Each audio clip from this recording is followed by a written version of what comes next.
Quand Ellie Patterson découvrit ces 5 bergers allemands tapis dans l'ombre du vieux hangar de son grand-père, quelque chose dans son petit cœur de 6 ans sut immédiatement que ce n'était pas simplement une histoire de chiens abandonnés. Le plus grand d'entre eux, marqué d'une longue cicatrice traversant son visage de l'œil à la truffe, s'était posté entre elle et un compagnon gravement blessé, couché sur une litière de foin tachée de sang. Son grognement sourd n'était pas menaçant. Il était protecteur. Les doigts d'Ellie tremblaient alors qu'elle remarquait 2 plaques d'identification en métal suspendues autour du cou de certains chiens. Même à son âge, elle reconnaissait des symboles militaires quand elle en voyait. Un des chiens gémit, révélant un enchevêtrement de cicatrices anciennes. Des marques que jamais un animal de compagnie ordinaire n'aurait eues. Alors qu'elle reculait prudemment, un SUV noir aux vitres teintées s'approcha lentement du portail de leur propriété. Les 5 chiens se figèrent d'un seul mouvement, parfaitement synchronisé. Ellie murmura, presque sans voix, « Je ne dirai rien, je vous le promets. » Ce soir-là, personne dans la petite ville de Dalbrook, au sud du Kentucky, ne pouvait se douter de ce qui se tramait à la ferme des Patterson. Laissez un like et partagez vos impressions en commentaire, en nous disant aussi de quelle ville vous regardez. Et maintenant, reprenons notre histoire.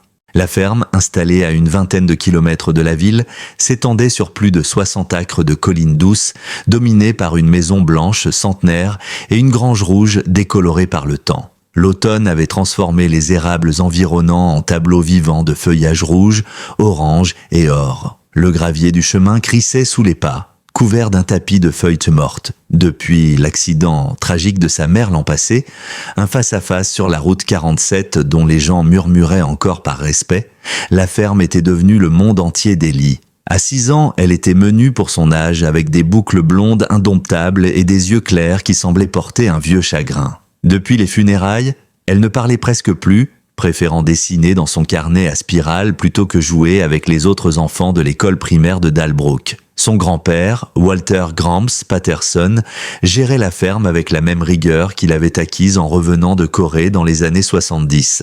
À 72 ans, son dos restait droit comme une planche, ses mains tannées et calleuses témoignaient d'une vie entière de labeur. Les voisins le décrivaient souvent comme dur comme l'écorce, doux comme le miel, et chaque matin à 5h30, il se levait pour préparer le petit déjeuner d'Ellie, œufs brouillés, toast et un verre de lait. Le menu ne changeait jamais, jamais. Le père d'Ellie, Mark Patterson, était comme un fantôme. Routier longue distance, il passait plus de 25 jours par mois sur les routes.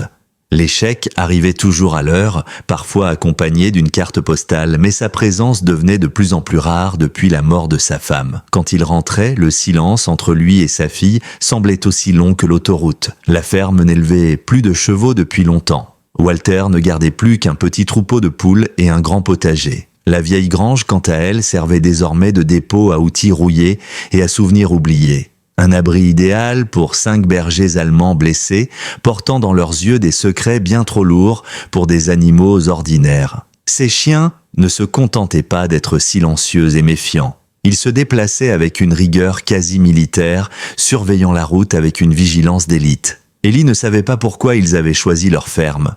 Mais dans son instinct d'enfant, elle sentait que leur présence n'était pas un hasard. Ce soir-là, alors que les ronflements de son grand-père résonnaient dans la maison, Ellie enfila ses bottes en caoutchouc et saisit la tranche de pain de viande qu'elle avait cachée dans une serviette pendant le dîner. L'horloge numérique sur sa table de nuit indiquait 23h42. Le plancher en bois grinçait sous ses pas, chaque bruit semblant démesuré dans le silence nocturne. Mais les ronflements ne faiblissaient pas. L'air frais de l'automne mordait ses joues, tandis qu'elle traversait la cour à la lueur de la lune. La porte massive de la grange gémit quand elle l'ouvrit, juste assez pour se glisser à l'intérieur. L'odeur de foin, de poussière et d'animaux blessés lui saisit aussitôt les narines. « J'ai apporté de la nourriture » chuchota-t-elle dans l'obscurité. Rien ne bougea au début, puis elle entendit des pas feutrés s'approcher. Le chien balafré sortit lentement de l'ombre, ses yeux ambrés, brillants dans la pénombre. Le cœur d'Ellie battait si fort qu'elle était certaine que le chien pouvait l'entendre. Mais elle tint bon.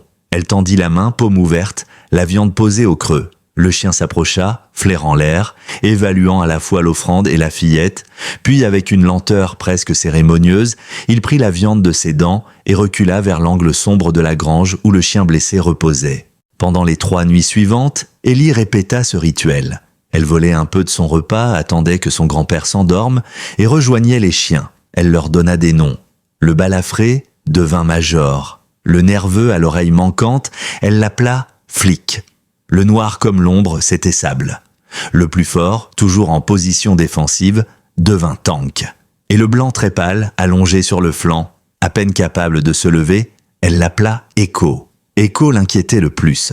Ses blessures ne guérissaient pas bien. Il mangeait peu et gémissait dans son sommeil, ses pattes remuant comme s'il fuyait des cauchemars. Le 4e matin, alors qu'Ellie ramassait les œufs dans le poulailler, elle entendit la porte de la grange s'ouvrir. Son estomac se noua. Walter se tenait dans l'encadrement, le visage impassible, fixant l'intérieur sombre. « Ellie June Patterson » appela-t-il d'une voix ferme qui coupa l'air. « Tu veux bien m'expliquer pourquoi il y a 5 bergers allemands d'élite dans ma grange ?»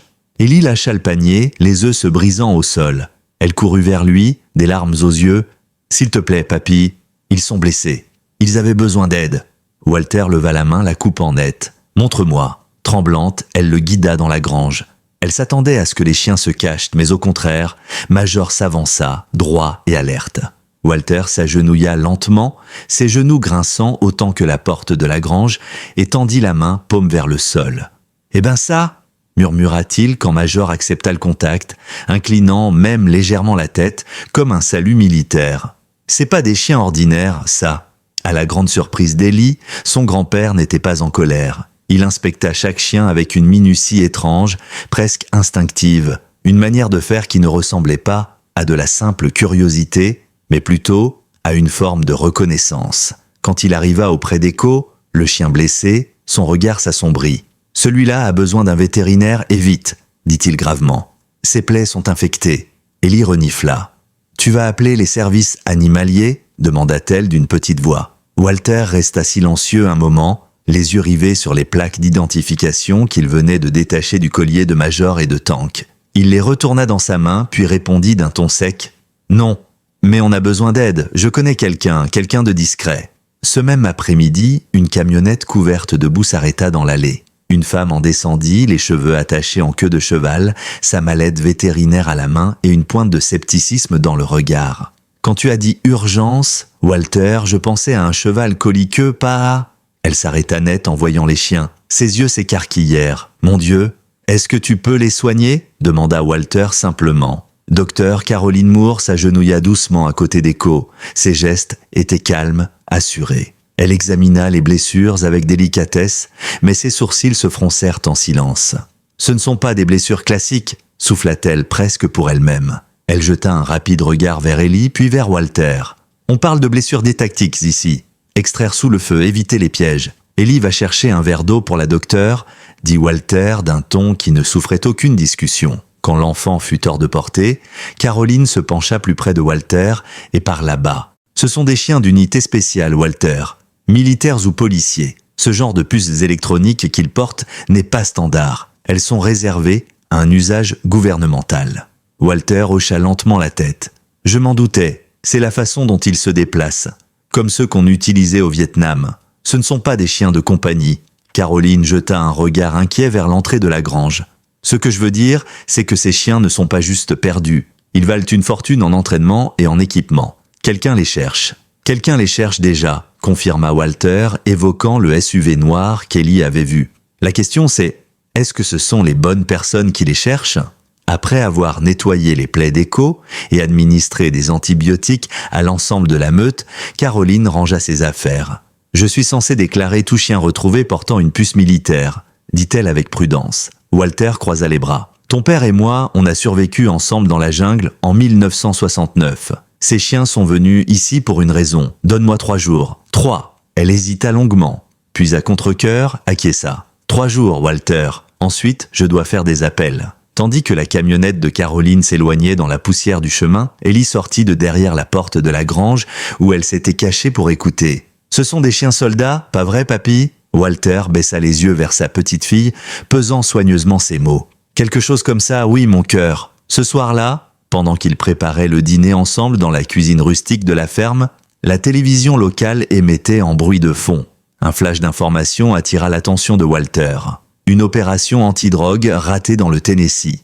3 officiers morts, dont 2 maîtres chiens.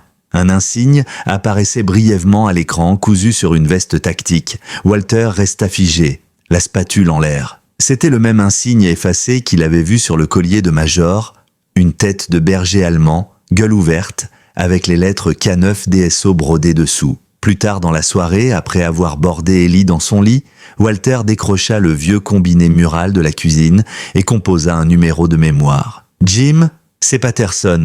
Non, je n'appelle pas pour la réunion des anciens. J'ai un problème. Une situation, des chiens, de ton genre. » Une pause. Walter écoutait, sérieux. « Tu es certain ?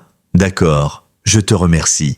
Et fais attention à toi. » En raccrochant, il regarda le calendrier où Ellie avait entouré la date du retour supposé de son père. 3 jours. Il espérait que ce serait suffisant pour comprendre dans quoi il venait de mettre les pieds. Et si ces chiens avaient apporté un danger avec eux, alors ce danger était déjà là. Dehors, dans l'obscurité, un véhicule ralentit à l'approche du portail de la ferme.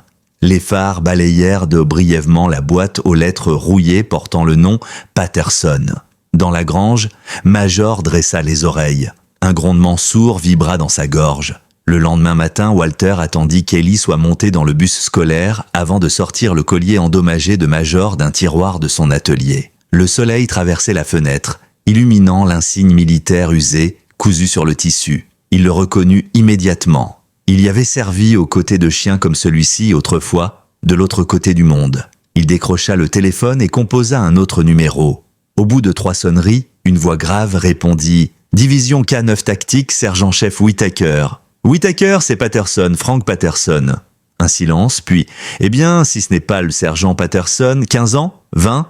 J'ai besoin d'infos sur une unité spéciale K9. » La ligne resta muette une seconde. « Tu sais que je peux pas parler de ça. J'ai 5 de leurs chiens dans ma grange, l'un est à l'agonie. Et quelqu'un les cherche. » Long silence. « Nom de Dieu, Patterson, tu as l'équipe Alpha. » Walter serra un peu plus fort le combiné du téléphone. « Donc, ce sont bien des chiens militaires ?» demanda-t-il, même s'il connaissait déjà la réponse au fond de lui. « Pas simplement militaires » répondit lentement Whittaker, sa voix soudain plus grave. « Ce sont les meilleurs qu'on ait jamais entraînés. Détection de stupéfiants, protection de VIP, opération classifiée.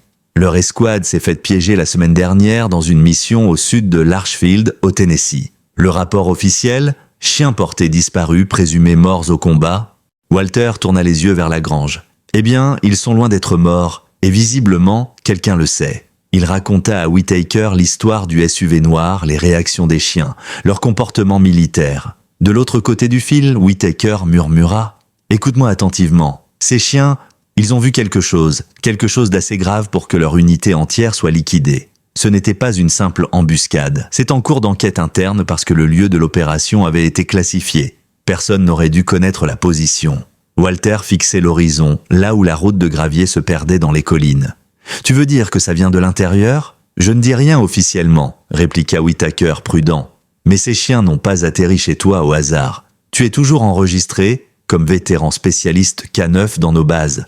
Leur instinct les a ramenés vers quelqu'un de sûr. Alors, je fais quoi ? Ne bouge pas.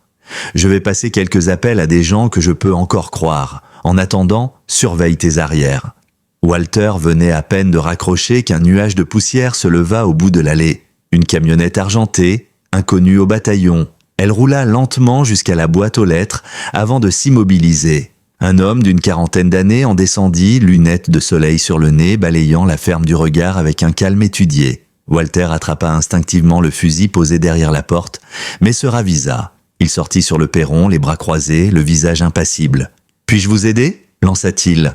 L'homme ôta ses lunettes et sourit. « Le nom c'est Jared Boone. Je viens d'acheter la vieille propriété McAllister juste à côté.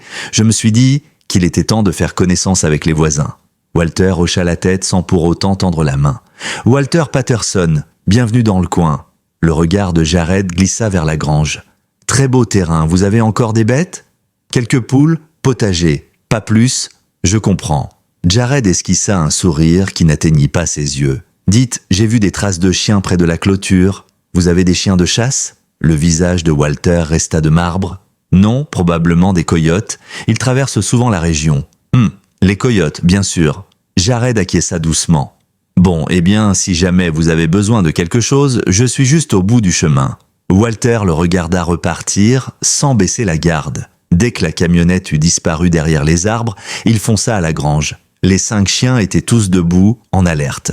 Major scrutait toujours la même direction. « On dirait qu'on a un problème, les gars », murmura Walter. Il passa la main sur le flanc de Tank, puis tapota légèrement la tête de flic. « Il va falloir vous préparer. » L'après-midi, quand Ellie rentra de l'école, elle trouva son grand-père dans la grange, en train d'installer un étrange parcours d'obstacles à l'aide de vieux pneus, de planches en bois et de tubes métalliques rouillés. « Qu'est-ce que tu fais, papy ?» Walter essuya son front avec un chiffon. « Ces chiens ont besoin d'exercice, mon cœur.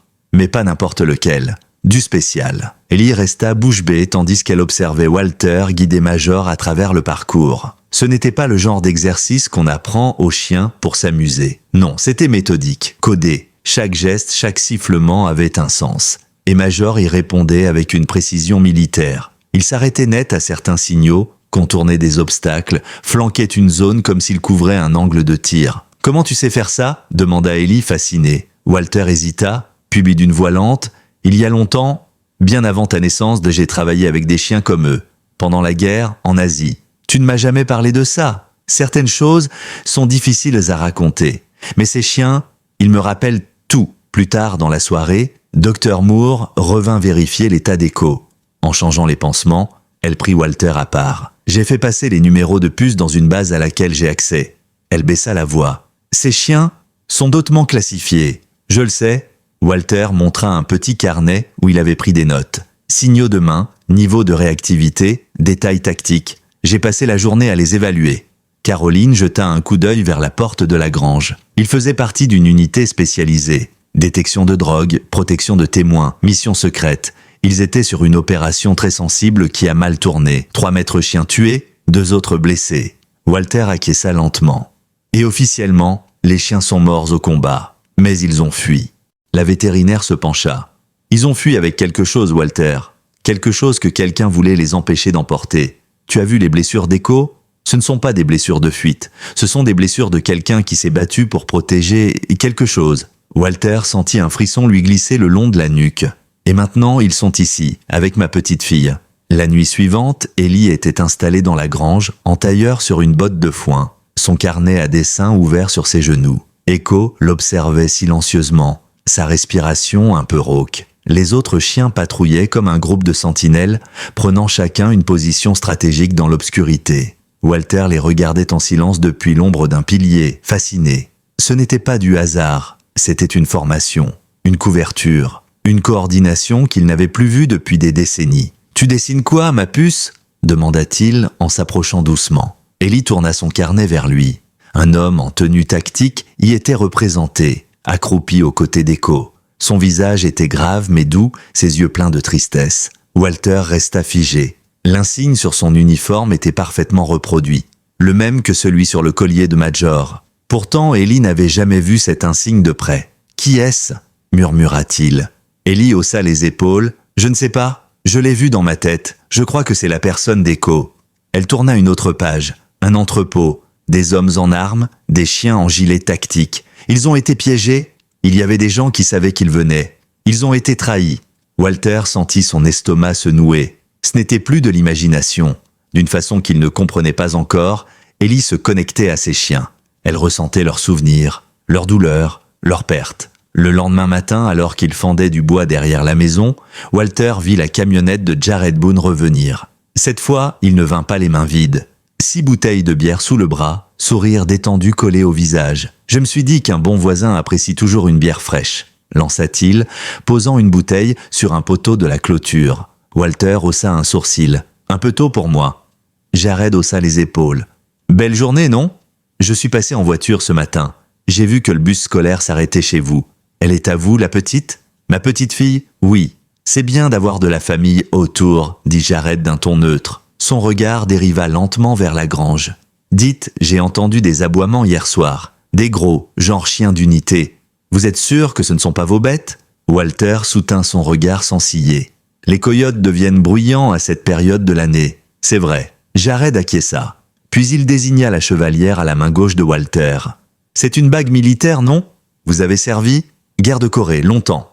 Merci pour votre service. Vous savez, j'ai toujours admiré les chiens militaires. Ces bêtes-là, loyales jusqu'au bout. Le sous-entendu était clair, trop clair. Walter répondit calmement « Tous les chiens le sont, si on les traite bien ».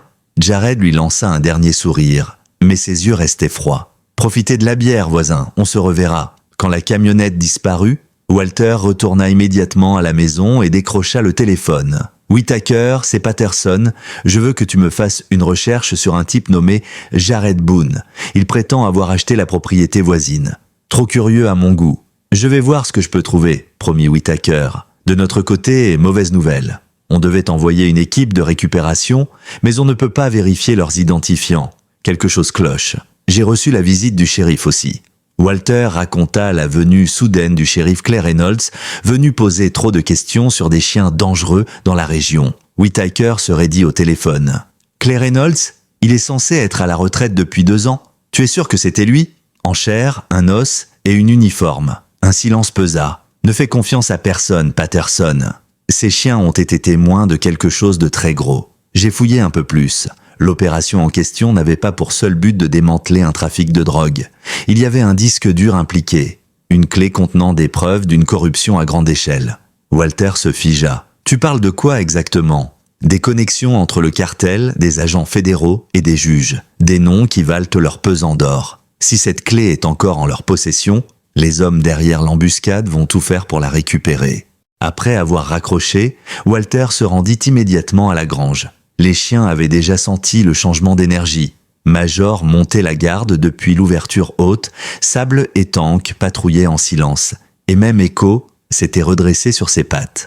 Walter s'approcha de Major et examina plus attentivement son collier endommagé. À l'intérieur, presque invisible dans la doublure, il trouva un renflement minuscule. Il sortit son canif, découpa prudemment la couture et découvrit une petite capsule étanche.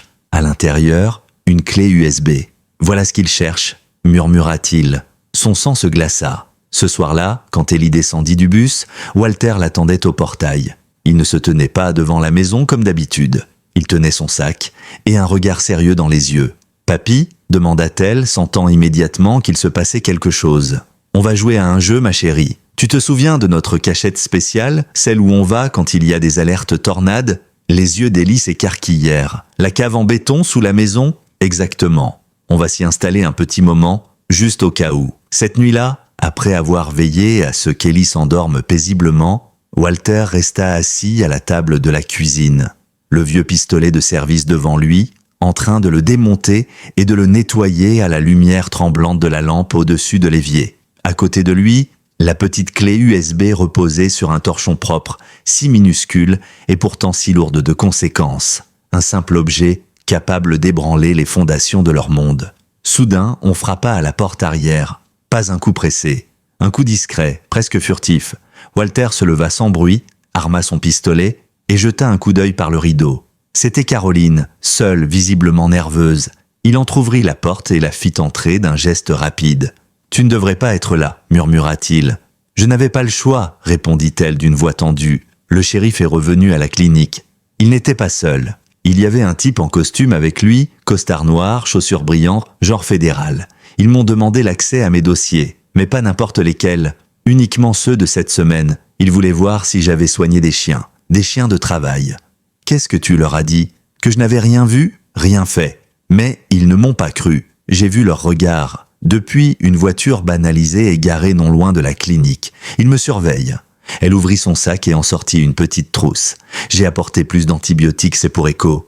Et des antalgiques. Tu pourrais en avoir besoin. Walter hocha la tête, reconnaissant. Tu dois partir, Caroline. Il n'est pas prudent que tu sois associée à ça. Et Ellie? Si quelque chose arrive, elle ne doit pas rester là. Walter hésita. Son père revient demain. S'il y a un problème, j'ai un plan pour qu'elle parte avec lui. Et si quelque chose m'arrive avant, il y a une lettre dans mon tiroir. Tu sauras quoi en faire. Quand elle repartit dans la nuit, Walter se rendit dans la chambre d'Ellie. Il la regarda dormir un long moment, sa respiration douce, son visage paisible. Il resta là, immobile, jusqu'à ce que les chiens aboient au loin. Un aboiement isolé, bref, un signal. Walter se leva lentement et descendit jusqu'à la grange. Les 5 chiens l'y attendaient, tous en position. Il savait. Il s'installa sur un vieux lit de camp installé dans un coin à l'abri de la vue. Ce soir, il ne dormirait pas dans sa maison. Le matin suivant, Un épais brouillard enveloppait la ferme, comme une couverture pesante venue cacher le monde. Walter sirotait son café sur le perron, scrutant le voile blanc devant lui. Il avait laissé entr'ouverte la petite porte latérale de la grange, assez pour que les chiens puissent sortir si besoin. Ellie vint le rejoindre, frottant ses yeux encore pleins de sommeil. « Papa revient aujourd'hui ?» Walter serra doucement sa main. « C'est le plan, ma chérie. Mais en attendant, tu veux m'aider à nourrir les poules ?» En traversant la cour, il jeta un coup d'œil vers la grange. Major les observait depuis la lucarne, alerte. Quelque chose le tracassait. À 7h30, comme chaque matin, le bus scolaire arriva. Mais au moment où Ellie posa le pied sur la première marche, Walter prit une décision soudaine. « Madame Renshaw, dit-il à la conductrice, une femme aux cheveux gris qui faisait ce trajet depuis 2 décennies, Ellie ne viendra pas aujourd'hui. Elle ne se sent pas très bien. » La conductrice le dévisagea par-dessus ses lunettes. « Tout va bien, Walter ? Juste une précaution. Son père revient aujourd'hui. Elle est un peu fébrile. Je préfère la garder au chaud. » « Vous avez raison, beaucoup de rhume en ce moment. Prenez soin d'elle. » Quand le bus s'éloigna, Ellie le regarda, confuse. « Je ne suis pas malade, papy. Je sais, mais aujourd'hui est un jour spécial. Et tu vas m'aider avec les chiens. » Elle sourit timidement, sans poser plus de questions. Mais Walter, lui, regardait au loin. Là, au bord de la route, à travers les brumes, un véhicule s'était arrêté, à peine visible. Quelqu'un les observait. De retour dans la maison, Walter tenta d'appeler son fils. Mais le portable de Marc sonnait dans le vide. « Marc, c'est ton père. Quand tu auras ce message, ne viens pas directement à la maison. Appelle-moi d'abord, c'est important. Et fais attention à toi. » Dans la grange, Ellie dessinait. Elle avait entrepris de faire un portrait de chacun des chiens. Tandis qu'elle posait les dernières touches à celui de Major, elle s'arrêta brusquement. « Papy, dit-elle d'une voix faible. Echo, essaye de me dire quelque chose. » Walter s'agenouilla à côté d'elle. « Que veux-tu dire, ma chérie ?» Il me montre des images, 2 hommes. L'un a une étoile sur sa chemise, l'autre a des chaussures très brillantes. Ils viennent ici, mais ils ne veulent pas aider. Walter leva les yeux vers Echo. Le chien le fixait, droit, tendu, et les autres aussi s'étaient figés. « Ellie, dit Walter doucement, prends tes dessins et prépare-toi. On va jouer au jeu de la cachette maintenant. À cause des hommes que Ghost m'a montrés ? Oui, mon cœur. Tu te souviens où aller ? Elle hocha la tête. La cave. Et je dois rester silencieuse. Ne pas sortir, sauf si toi ou papa venez me chercher. Walter l'embrassa sur le front. Tu es une vraie petite héroïne. Il n'avait pas fait 10 pas hors de la grange que le grondement d'un moteur les figea. Ce n'était pas le pick-up familier de Marc, c'était une voiture de patrouille. Et derrière elle, un SUV noir, vitre teintée. Maintenant, ma chérie, souffla Walter, cours, vas-y. Ellie courut vers la maison, ses dessins serrés contre sa poitrine, se baissant comme Walter le lui avait appris. Lui resta sur place, marchant calmement vers les véhicules qui s'arrêtaient dans un nuage de poussière. Il devait les retenir. Assez longtemps. Les portières claquèrent presque en même temps. Le faux shérif Clay Reynolds s'avança le premier, le pas assuré, un sourire de façade sur les lèvres. Derrière lui, un homme en costume noir, cravate droite et lunettes teintées. Il dégageait cette aura froide de ceux qui avaient appris à tout contrôler, leurs émotions, leurs gestes et surtout leur violence. « Bonjour, monsieur Patterson », lança Reynolds avec une amabilité artificielle. « J'espère que vous ne nous en voudrez pas d'une petite visite improvisée. » Walter croisa les bras, les yeux plissés. « Vous êtes revenu bien vite. » Le type en costume prit la parole à son tour, sa voix plate, presque désintéressée. « Je suis l'agent spécial Monroe. Nous enquêtons sur une situation impliquant des chiens militaires portés disparus. Des témoins affirment les avoir vus dans ce secteur. » Walter haussa les épaules. « Je vois passer des coyotes, des ratons laveurs, même un lynx l'autre jour. Mais je n'ai pas vu de chiens militaires, non. » Monroe le fixa, imperturbable. « Nous avons des raisons de penser qu'ils ont été recueillis par un résident local. Ce sont des animaux dangereux, hautement entraînés et instables. » À cet instant, un aboiement bref retentit dans la grange. Pas agressif mais net. Un signal. Les 2 hommes tournèrent la tête d'un même mouvement. Reynolds plissa les yeux. « Qu'est-ce qu'il y a là-dedans, monsieur Patterson ?» Walter sourit froidement. « Des outils, du bois, de vieux souvenirs. » Monroe sortit un badge. « Nous aimerions vérifier si cela ne vous dérange pas. » Walter resta planté là, inflexible. « Vous avez un mandat ?» Le silence s'épaissit. Monroe rangea lentement son badge. « Nous pouvons en obtenir un, mais vous savez comment ça fonctionne. On peut aussi garder cette rencontre simple, coopérative. » Walter soutint son regard. Il savait qu'il bluffait. Aucun mandat ne serait délivré sans explication claire. Et il ne voulait surtout pas de traces écrites de leur passage ici. « Vous n'avez rien à voir avec les services fédéraux, pas vrai ?» dit-il enfin. Monroe incline la tête juste un peu. « Disons que nos missions dépassent les protocoles habituels. Alors vous ne fouillez rien du tout. » Reynolds se tendit. « Ce serait regrettable, monsieur Patterson. Vraiment regrettable. » Walter fit un pas vers eux. « La ferme est privée. L'accès est refusé. Vous n'avez ni l'autorité ni la légitimité pour entrer ici. » Un autre grondement, cette fois plus grave, se fit entendre depuis la grange. Puis un second, Tank, puis Major, Monroe fronça les sourcils. « Ils savent » souffla-t-il, plus pour lui-même que pour les autres. Il fit un pas en arrière, tandis que Reynolds portait la main à sa ceinture, prêt à réagir. Walter ne bougea pas. Il n'avait pas besoin d'armes, pas avec ce qu'il attendait derrière cette porte. Finalement, Monroe se tourna vers Reynolds. « Pas ici, trop risqué. Il a les chiens, et probablement la clé. Mais il est vieux. Il va faire une erreur, on reviendra quand il n'aura pas le choix. » Ils remontèrent en voiture. Walter ne les quitta pas des yeux jusqu'à ce que les deux véhicules disparaissent derrière la colline. Puis il retourna à l'intérieur, verrouilla chaque porte, ferma les volets et descendit directement à la cave. Ellie était là, assise, contre la paroi de béton, ses dessins étalés autour d'elle. Elle leva les yeux vers lui, calme. « Je les ai vus. Echo a dit que ce n'est pas encore fini. » Walter s'agenouilla près d'elle et lui prit la main. « Je sais, ma chérie, mais tu as bien fait. Tu es très courageuse. » Il prit la clé USB dans sa poche et l'examina. Une idée germa. Il se leva, monta les escaliers à grands pas et attrapa un vieux téléphone satellite caché dans une boîte à outils. Puis, il composa un numéro en espérant qu'il fonctionne encore. « Oui, Tucker, c'est urgent. Ils savent où sont les chiens. Ils sont venus. Tu es blessé ? Non, pas encore, mais écoute-moi. Tu dois contacter une journaliste. Une vraie, une de confiance. S'ils veulent ce fichier, c'est qu'il contient quelque chose de trop gros. S'ils veulent le cacher, alors nous devons le montrer. » Un silence. Puis Whittaker souffla. « Je connais quelqu'un, une ancienne du Washington Sentinel. Elle s'appelle Dana Kessler. C'est la dernière à avoir dénoncé un général corrompu en pleine séance du Congrès.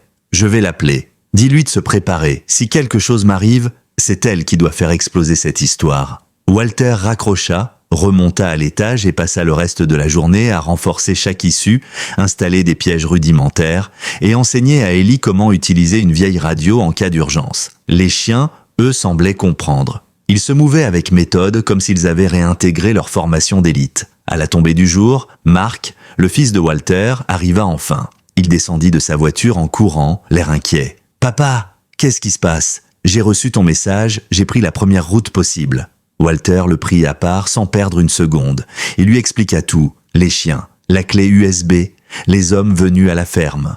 Mark blêmit. « Tu veux dire qu'elle... Ellie, elle était en danger ? Elle l'est encore. C'est pour ça que tu vas partir avec elle ce soir. Tu vas l'emmener chez ta sœur dans le Vermont. Tu ne dis rien, tu ne t'arrêtes pas. » Mark hocha la tête, encore sous le choc. « Et toi, tu viens avec nous ?» Walter se tourna vers la grange.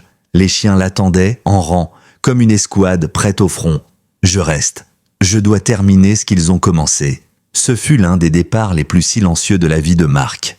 Ellie, sanglée à l'arrière du véhicule, ne dit pas un mot. Elle serrait contre elle une vieille peluche et son carnet de dessins, le regard fixé sur la grange qu'elle quittait. Les chiens les observaient depuis l'ombre, impassibles mais attentifs, comme s'ils enregistraient chaque détail de cette séparation. Walter se pencha vers sa petite fille une dernière fois, lui caressant tendrement la joue. « Tu es la personne la plus courageuse que je connaisse », lui murmura-t-il. Puis sans un mot de plus, il referma la portière. Mark lança le moteur. Et dans le silence épais de la nuit, la voiture s'éloigna lentement, ses phares disparaissant peu à peu derrière les arbres. Walter resta longtemps debout dans l'allée, à écouter les sons de la nuit. Ce n'était pas le silence habituel. Quelque chose flottait dans l'air, une tension électrique presque animale. Il retourna vers la grange, referma les loquets de l'intérieur et se laissa tomber sur une chaise face au chien. « Bon, il ne reste plus que nous. » Major s'approcha, posa doucement sa tête sur les genoux de Walter. Les autres chiens s'assirent à proximité, comme en conseil de guerre silencieux. Il sortit la clé USB de sa poche, la posa sur la table et la fixa. Ce petit objet avait déclenché un engrenage qu'il n'aurait jamais pu imaginer. Il pensa à toutes les choses qu'il aurait voulu faire encore, à la promesse qu'il s'était faite de protéger Ellie. Et il comprit qu'il n'y aurait pas de retour à la normale, pas cette fois. Quelques heures plus tard, alors que l'aube peinait à se lever à travers les brumes, un bruit de moteur se fit entendre. Mais cette fois, il ne venait pas du chemin principal. C'était le sentier de service, celui qui longeait la forêt derrière la propriété. Une tentative discrète, tactique. Walter bondit sur ses pieds. Il donna un signal bref à Major, un claquement de doigts, suivi d'un sifflement grave. Le berger allemand réagit immédiatement. Il dirigea Sable et Tunk vers les flancs de la grange. Ghost prit position dans la mezzanine. Et Echo, bien que toujours blessé, se posta près de la porte arrière, grognant doucement. Walter, lui, grimpa rapidement à l'étage avec son fusil. Depuis la lucarne, il aperçut une camionnette noire, sans plaque, s'approcher lentement en roulant ses roues sur l'herbe pour masquer le bruit. 3 hommes en descendirent, visiblement équipés pour une extraction silencieuse. Gilets pare-balles, lunettes de vision nocturne encore relevées, armes à silencieux. Ils ne criaient pas, ils ne cherchaient pas à parlementer. Ils venaient récupérer ce qu'ils pensaient leur appartenir. Walter inspira profondément, leva son fusil et attendit. Il ne tira pas immédiatement. Il attendit qu'ils franchissent une ligne invisible qu'il avait tracée dans sa tête.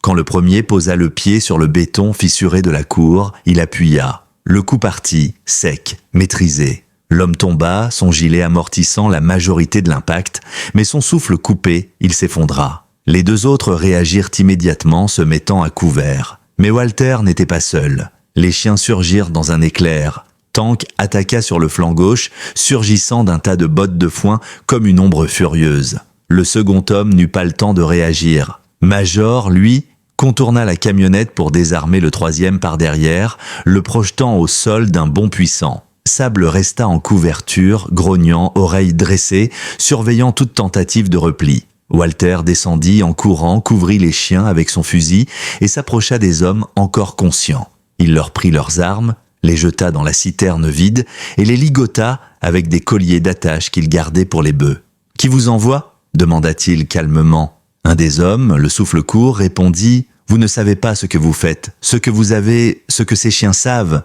c'est trop dangereux. Pour tout le monde. Ce n'est pas à vous d'en décider. » Un autre murmura « Ils étaient censés mourir dans cette embuscade. Aucun survivant, ni maître chien, ni animal. » « Alors pourquoi ?» demanda Walter. « Pourquoi cette mission ?» L'homme détourna les yeux. « Parce que leur escouade avait trouvé la cache. Le cartel payait les bons agents pour fermer les yeux. Le dossier les nommait tous. Juge, procureur, officier. Si ça sort, le pays tremble. » Walter sentit la colère monter en lui. Pas une colère explosive, mais une détermination froide et implacable. Il laissa les hommes là, inconscients ou trop faibles pour bouger, puis retourna dans la grange. Il savait maintenant ce qu'il devait faire. Il connecta la clé à un vieil ordinateur portable qui n'avait jamais été connecté à Internet. Sur l'écran s'affichèrent des centaines de fichiers. Vidéos, photos, documents officiels, enregistrements audio, preuves irréfutables. Il copia le tout sur plusieurs clés secondaires, les mit dans des enveloppes et les rangea dans une boîte métallique qu'il enterra sous la grange, sous la dalle de béton où il avait l'habitude de stocker les sacs de grains. Puis, il écrivit une lettre, pour Ellie, une lettre qu'elle ne devait lire qu'en cas de disparition, et une autre pour Dana Kessler que Whittaker allait contacter. Enfin, il s'assit, les chiens à ses pieds. Le combat venait à peine de commencer, et il n'avait plus rien à perdre. À 3 heures du matin, le ciel était d'un noir épais, percé seulement par les halos blafards des lampes de sécurité de la ferme. Walter n'avait pas dormi. Il avait passé la nuit assis dans la grange entre les chiens, écoutant chaque craquement du bois, chaque souffle de vent contre les tôles. Les intrus capturés quelques heures plus tôt avaient été ramassés, sans cri, sans lumière, sans hélicoptère, juste une ombre qui les avait fait disparaître. Leurs empreintes s'effaçaient déjà sous la rosée. Walter n'attendait plus d'aide. Il ne comptait plus sur les autorités. Ce n'était plus une affaire d'homme de loi, mais de mémoire, de justice brute et d'héritage. Les chiens, eux, ne dormaient que par intervalles. Ils veillaient sur lui, sur cette grange, comme ils l'avaient fait pour leur maître disparu. Et Echo, dont la blessure commençait enfin à cicatriser, était revenu marcher, lentement mais avec fierté, comme s'il refusait de tomber avant le dernier acte. Au matin, Walter reçut un appel de Whittaker. Il décrocha sans un mot. « C'est fait, » dit Whittaker. « Dana Kessler est en route. Elle arrive demain. Elle veut tout voir. Elle devra être rapide. Elle sait, elle vient avec une caméra, un contact dans les forces de l'ordre et 2 anciens Marines pour la couvrir. Elle prend ça au sérieux. Walter sourit pour la première fois depuis des jours.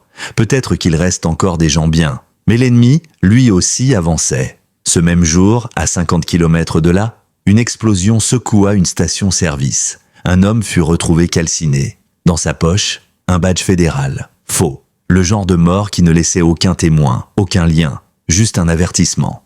À la ferme, Walter sortit un sac enterré sous les tables. À l'intérieur, un vieil uniforme, des plaques militaires et un dossier jauni. Des souvenirs d'un autre temps.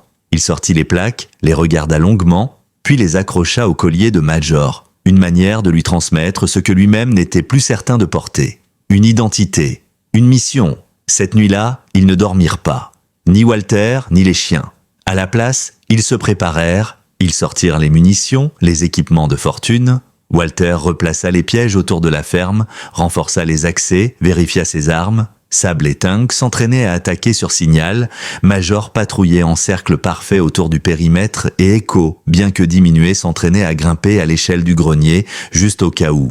À 4 heures du matin, des bruits résonnèrent au loin, des pneus sur du gravier, pas un véhicule, 3. Walter grimpa immédiatement dans la lucarne, lunettes de visée en main. Il vit 3 SUV noirs, identiques, avancer en formation lente. Ils s'arrêtèrent à la lisière du champ. Pas de projecteur, pas de cris, juste une tension glaciale. Il descendit, donna les ordres aux chiens. Ils savaient tous ce que cela signifiait. C'était la fin de la ligne. Mais au lieu de charger, les SUV s'ouvrirent. Et une voix s'éleva dans le silence. Mégaphone. Walter Patterson. Vous êtes en possession d'éléments sensibles appartenant à l'État. Remettez les chiens et les preuves, et rien ne vous arrivera. Walter ouvrit la porte de la grange, fusil à la main, et répondit à voix haute, sans micro. Si ces éléments appartenaient vraiment à l'État, ils auraient été remis à un juge, pas enterrés avec leur maître dans le désert. Un temps, puis la voix reprit. Ceci est votre dernier avertissement. Walter recula lentement, referma la porte, et dit calmement à ses compagnons. Ils viennent, et ils vinrent. Une attaque coordonnée, rapide, méthodique. Des hommes surgirent de tous les côtés, masqués, équipés comme une unité paramilitaire. Mais ils n'avaient pas prévu les chiens. Tank surgit le premier, interceptant 2 assaillants à l'entrée principale. Sable les suivit sur le flanc sud. Dans le grenier, Ghost sauta à travers une ouverture et surprit un tireur embusqué. Walter tira 2 fois, toucha un homme à la jambe, un autre à l'épaule. Il n'avait pas leur technologie, ni leur nombre, mais il avait un avantage qu'il ne comprenait pas. Ces chiens ne suivaient plus d'ordre. Ils agissaient pour l'honneur de leur frère tombé. Alors que les tirs s'intensifiaient, une voiture déboula à toute vitesse sur le chemin d'accès. Une femme en descendit, cheveux attachés, veste militaire, Dana Kessler. Sans attendre, elle attrapa une caméra et une lampe torche, filma la scène, puis lança aux hommes armés « Je suis journaliste accrédité. Tout est enregistré, chaque tir, chaque visage. » Un des assaillants tourna son arme vers elle, mais avant qu'il ne puisse tirer, Major bondit. Un éclair noir, une chute, le silence. La caméra de Dana continuait de filmer, et les hommes reculèrent. Ils comprirent trop tard qu'ils étaient désormais exposés. Whitaker arriva 21 minutes plus tard avec 2 shériffonnettes, appelés en renfort depuis le comté voisin. Les intrus furent menottés. Et Dana, devant la caméra, prononça ces mots « Ce que vous voyez ici n'est pas seulement une attaque, c'est une tentative de suppression, une opération montée pour effacer des témoins. Mais ils ont échoué, parce que la vérité était gardée par 5 chiens et un homme prêt à tout. Le soleil se leva lentement sur un champ marqué par la fumée, les débris et les empreintes d'un combat que personne n'aurait pu anticiper. Les uniformes noirs avaient disparu, arrêtés ou repliés. Leur véhicule saisi par les autorités enfin alertées. Walter, toujours debout, couvert de poussière et d'éraflures, tenait la caméra de Dana Kessler dans les mains. Elle, assise sur une botte de foin, rembobinait déjà les séquences sur son ordinateur portable, les yeux rivés à l'écran, comme si chaque image devait être sauvegardée dans l'instant. Autour d'eux, les chiens reprenaient doucement leur souffle, couchés, les pattes tendues, haletants mais vivants. Major restait près de Walter, la tête haute, observant chaque mouvement autour de lui comme un garde du corps silencieux. Tank, allongé dans un coin de la grange, avait une entaille à la patte mais refusait de se faire soigner avant d'avoir vu Walter s'asseoir. Echo, bien que blessé, n'avait jamais quitté son poste.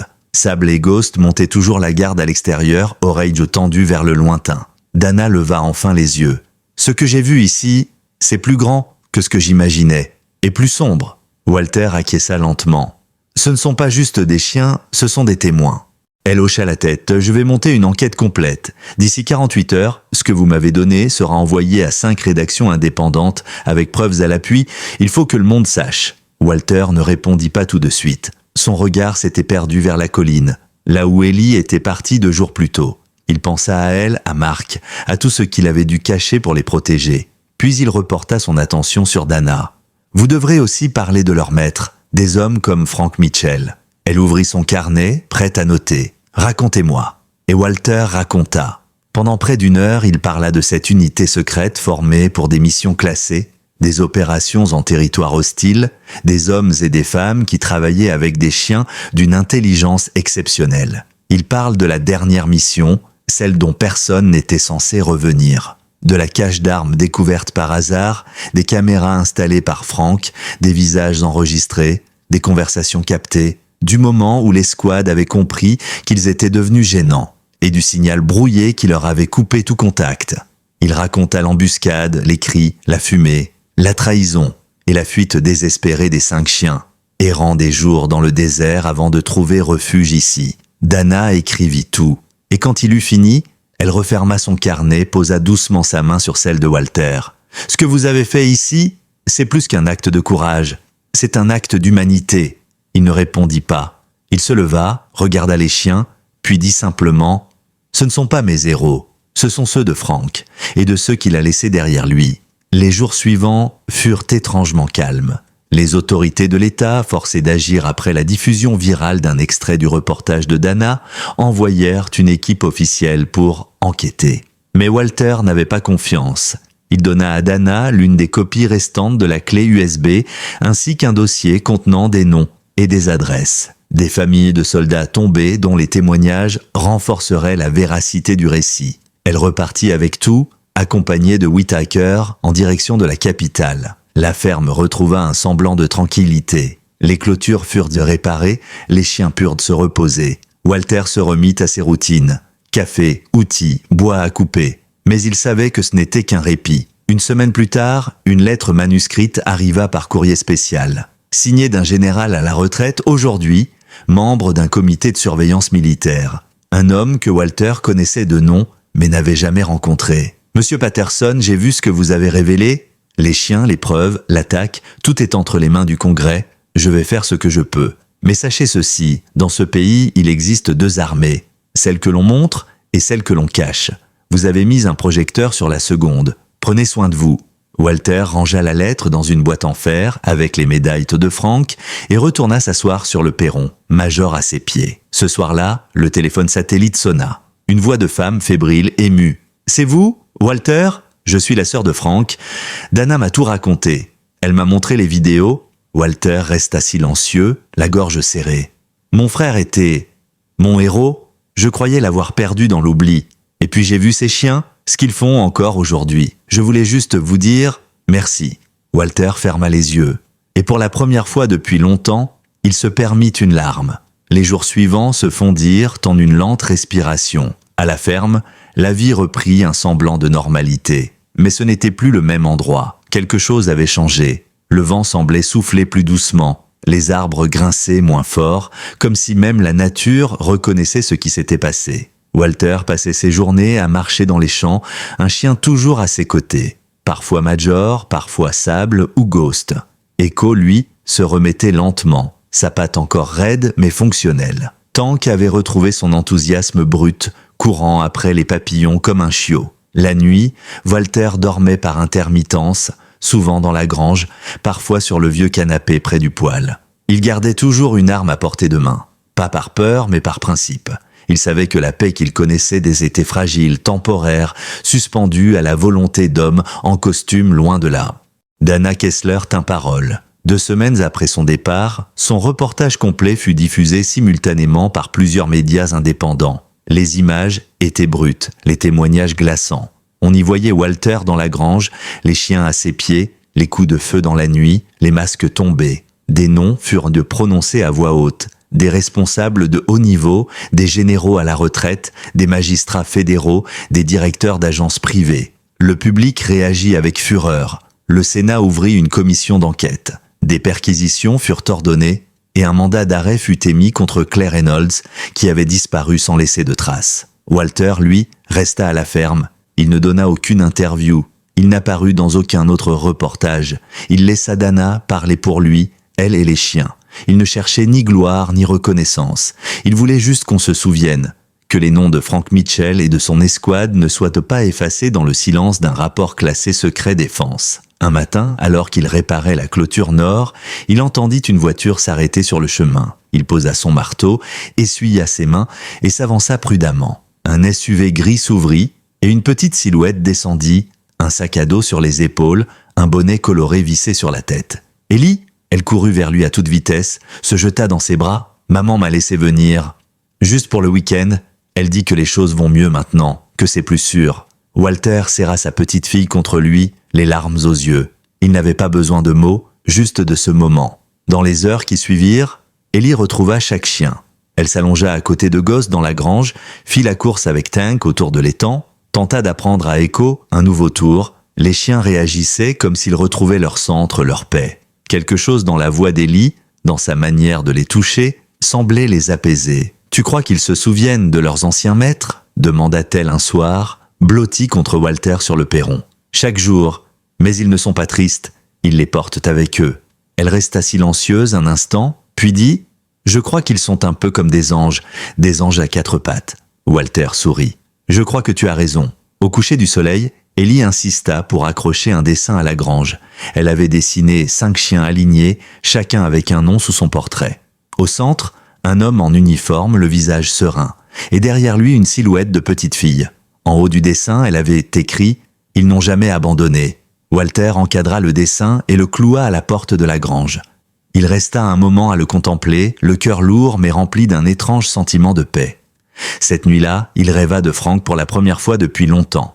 Il était là, debout dans un champ, son uniforme propre, ses bottes couvertes de poussière. Il souriait et à ses pieds, les 5 chiens, alignés, prêts à partir. Walter se réveilla avec une larme au coin de l'œil. Ce n'était pas un rêve ordinaire, c'était un adieu. Le lendemain, le ciel était d'un bleu limpide. Ellie jouait avec les chiens près de l'étang, ses éclats de rire rebondissant dans la vallée comme une musique oubliée. Walter l'observait à distance, assis sur une vieille chaise en bois, les mains croisées sur son genou, un sourire discret accroché à son visage buriné. Chaque geste d'Ellie semblait réveiller quelque chose chez les chiens. Sable tournoyait autour d'elle avec une énergie retrouvée. Tank plongeait dans l'eau pour récupérer les bâtons qu'elle lançait. Major restait en retrait tel un protecteur silencieux, mais son regard restait fixé sur elle avec bienveillance. Ghost, lui, s'était couché à ses pieds. Depuis le premier jour, un lien étrange semblait les unir. Un fil invisible entre cette petite fille et ce chien militaire au passé douloureux.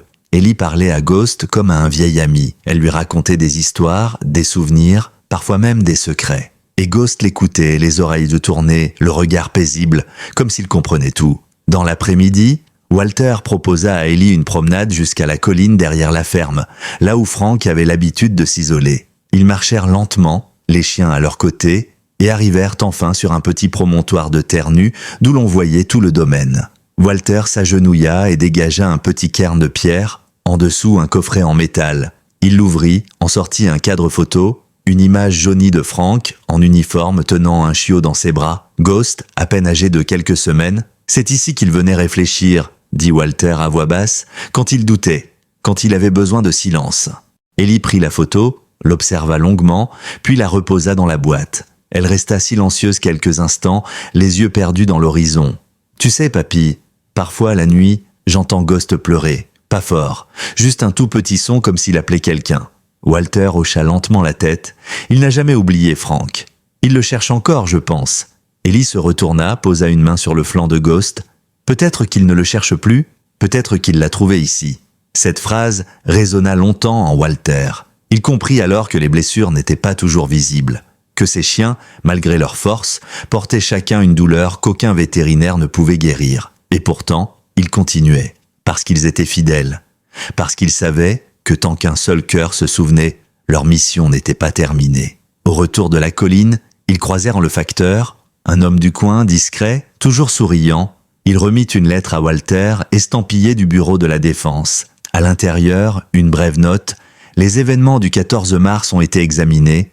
Vous ne serez pas poursuivi. Le rapport a été classé confidentiel. Merci de votre service. Walter replia le papier, le glissa dans sa poche. Rien de plus. Aucun mot sur les chiens, aucune reconnaissance, juste un silence administratif. Mais cela ne l'étonna pas. Il n'attendait rien d'eux. Tout ce qu'il avait fait, il l'avait fait pour Frank, pour les chiens, pour Ellie, et désormais pour la vérité. Le soir venu, Dana Kessler appela. Sa voix était vibrante, presque fébrile. « Walter, j'ai une nouvelle. Le Congrès a voté l'ouverture d'un fonds spécial pour les unités canines tombées dans des opérations clandestines. Ils vont reconnaître officiellement les 5. Une cérémonie aura lieu à Washington. Vous êtes invités. » Walter resta silencieux un instant, puis il dit doucement « Je viendrai. Mais seulement si les chiens sont avec moi. »« Évidemment, » répondit-elle, « ce sera leur moment. » Il raccrocha et se tourna vers Ellie, qui observait depuis l'encadrement de la porte. « On va à Washington ?» demanda-t-elle, les yeux brillants. « Oui, il est temps que le monde les voie pour ce qu'ils sont vraiment. » Ce soir-là, la grange fut paisible. Les chiens dormaient profondément, épuisés par cette journée. Ellie s'endormit avec Ghost à ses pieds, un bras passé autour de son cou. Walter resta debout un moment observant chacun d'eux. Puis il s'assit dans le fauteuil de Frank, celui qu'il n'avait jamais osé occuper jusqu'ici. Et pour la première fois, il s'y sentit légitime. 3 semaines plus tard, un convoi discret mais solennel s'approchait des marches du bâtiment fédéral de Washington. Walter conduisait le véhicule principal, Ellie à l'arrière, vêtue d'une robe bleu marine, une petite broche en forme de patte d'animal accrochée à son col. À leur côté, 5 chiens, majestueux, calmes, comme s'ils savaient qu'ils marchaient vers quelque chose de plus grand qu'eux. Quelque chose qu'aucun ordre ne pourrait jamais résumer. La cérémonie n'était pas publique, pas officiellement, mais le bruit avait circulé. Des vétérans, des familles, des enfants, des civils anonymes s'étaient rassemblés autour des barrières, certains portant des pancartes « Honneur aux invisibles, justice pour les héros oubliés ». Un chien militaire ne trahit jamais. Lorsque Walter descendit du véhicule, il sentit le poids de toutes ces années, de tous ces silences. Il se redressa, marcha avec dignité. Les chiens l'entouraient, formant une haie d'honneur vivante, leurs pas synchronisés, leurs regards fixes. Une foule silencieuse s'ouvrit devant eux. Et soudain, une salve d'applaudissements, spontanée, authentique. Sur l'estrade, Dana Kessler l'attendait. À ses côtés, un général de l'armée en tenue d'apparat, un homme que Walter n'avait jamais vu, mais dont la présence imposait le respect. Dana prit la parole la première. « Aujourd'hui, nous honorons non seulement une unité d'élite oubliée, mais aussi une vérité longtemps étouffée. Ces 5 chiens ne sont pas simplement des survivants. Ils sont des témoins, des gardiens et des compagnons d'armes. » Le général prit ensuite le relais, sa voix grave résonnant dans l'air. « Les opérations dont il est question aujourd'hui resteront, pour des raisons de sécurité nationale, confidentielles. Mais l'héroïsme, lui, n'a rien de confidentiel. Au nom de la nation, je remets ces médailles aux membres canins de l'escouade Echo Bravo pour leur bravoure, leur loyauté et leur silence fidèle. » Un par un, les chiens furent appelés Major, Sable, Tank, Ghost, Echo. Chacun s'approche de l'estrade avec Walter, chacun reçut une médaille symbolique accrochée à son collier. Et à chaque remise, le public se leva sans mot dire dans un silence profond chargé de respect. Quand ce fut terminé, Walter fut invité à dire quelques mots, il s'approche du micro, le silence fut total. Ce que vous voyez ici aujourd'hui, ce ne sont pas juste des chiens, ce sont des soldats, des frères. Ils ont vu ce que peu d'hommes peuvent supporter, et ils ont survécu. Mais ils n'ont jamais été seuls. Derrière chacun d'eux, il y avait un maître, un ami, un combattant tombé que nous n'oublierons jamais. Il s'interrompit, jetant un regard vers Ellie, assise au premier rang, les larmes aux yeux. Ils n'ont pas seulement défendu ce pays, ils ont défendu la mémoire, et la mémoire, mes amis, est ce qui nous rend humains. Une minute de silence fut observée. Les drapeaux furent abaissés, puis les chiens se redressèrent d'un même mouvement. Et c'est ainsi qu'ils quittèrent l'estrade sous les acclamations du public, les larmes de leurs anciens frères d'armes et la lumière dorée d'un soleil tombant sur Washington. Dans les mois qui suivirent, la ferme de Walter devint un lieu discret de mémoire. Pas un musée ni un sanctuaire officiel, mais un endroit où les gens venaient avec respect, pour déposer des fleurs, pour rencontrer les chiens, pour poser des questions que les livres d'histoire n'osaient pas aborder. Walter reprit une vie simple. Il écrivit un journal avec l'aide de Dana, relatant tout ce qu'il avait vu, tout ce qu'il avait caché pendant trop longtemps. Ellie venait chaque été. Elle grandissait, curieuse, déterminée. Elle disait vouloir devenir vétérinaire, mais aussi journaliste. Je veux protéger ceux qui ne peuvent pas parler et raconter l'histoire de ceux qu'on a fait taire, disait-elle. Quant aux chiens, ils vieillissaient doucement. Leurs pas étaient moins agiles, leurs jeux moins vifs, mais leur regard n'avait rien perdu de sa flamme. Ils restaient fidèles à leur poste, comme si la mission n'était jamais vraiment terminée. Et un jour, bien des années plus tard, quand Walter quitta ce monde paisiblement dans son sommeil, on le retrouva sur son fauteuil en bois, Major couché à ses pieds. À ses côtés, une lettre, pour Ellie. Tu as toujours été leur lumière, continue de raconter ce que d'autres veulent oublier. Et souviens-toi, ils n'ont jamais abandonné. Le lendemain, Ellie cloua à la grange un nouveau panneau juste au-dessus du dessin d'enfant devenu jauni par le temps. Il portait ces mots, gravés dans le bois, ils ont veillé. Nous devons nous souvenir. Et ainsi, l'histoire de Walter, de Frank, d'Ellie et des 5 bergers allemands ne disparut jamais. Elle continua de vivre dans chaque battement de cœur, dans chaque silence lourd de sens, dans chaque regard loyal. Non pas comme une légende, mais comme une vérité. Une vérité qu'aucune guerre, aucun mensonge, aucun oubli ne pourrait jamais effacer.